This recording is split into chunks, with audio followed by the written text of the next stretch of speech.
कश्मीर के उत्तरी हिस्से में स्थित एक बर्फीला पहाड़, जिसे लोग भूतिया पहाड़ के नाम से जानते थे, अपनी भयानक घटनाओं के लिए मशहूर था।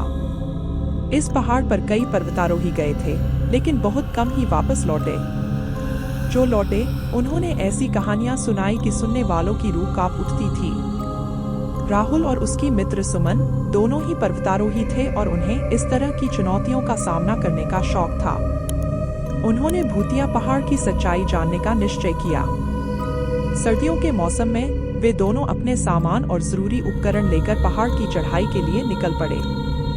पहाड़ पर चढ़ते चढ़ते उन्हें अचानक मौसम बिगड़ने लगा। बर्फीली हवाएं तेज हो गई और दृश्यता बहुत कम हो गई।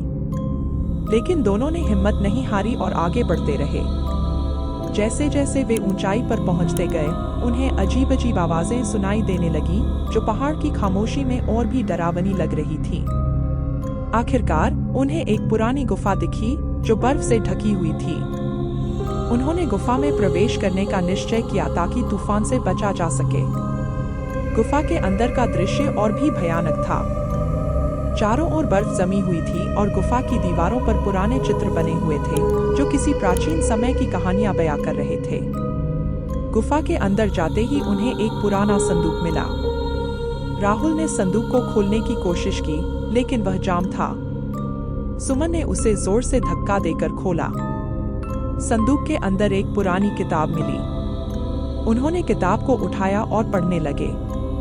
किताब में लिखा था कि इस पहाड़ पर कई वर्षों पहले एक गांव था, जो अचानक बर्फीले तूफान में दब गया था।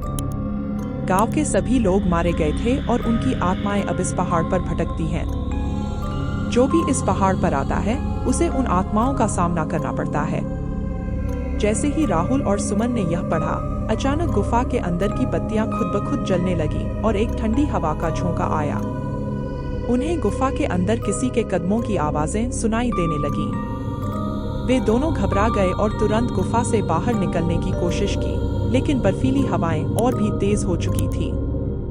अचानक गुफा के अंदर एक भयानक चीख गूंजी और दीवारों पर बर्फ की परतें तेजी से गिरने लगीं। राहुल और सुमन ने महसूस किया कि वे अब सुरक्षित नहीं हैं। उन्होंने किसी तरह बर्फीली हवाओं का सामना करते हुए गुफा से बाहर निकलने का प्रयास किया। बर्फीले पहाड़ से नीचे उतरते समय उन्हें कई बार ऐसा महसूस हुआ कि कोई उनका पीछा कर रहा है। किसी तरह वे सुरक्षित नीचे पहुंच गए और गांव के पास के शिविर में शरण ली।